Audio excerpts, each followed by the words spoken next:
السلام علیکم دوستو، امید ہے آپ سب خیریت سے ہوں گے اور برکتوں والی اس رات کے فیض سے لطف اندوز ہو رہے ہوں گے۔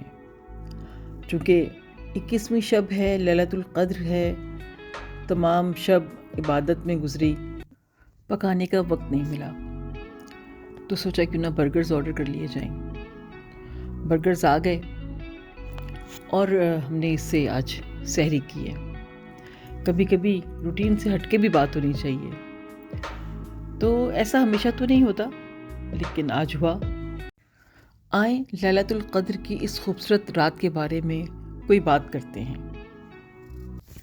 اس رات کی عقیدت کو قرآن مجید میں یوں واضح کیا گیا ہے: بے شک ہم نے قرآن مجید کو قدر کی رات میں نازل کیا، قدر کی رات 1000 مہینوں سے بہتر ہے۔ اس رات میں اپنے رب کے حکم سے فرشتے نازل ہوتے ہیں، ہر طرح کا امر خیر و سلامتی لاتے ہیں، حتیٰ کہ یہ سلسلہ طلوع فجر تک جاری رہتا ہے۔ سبحان اللہ۔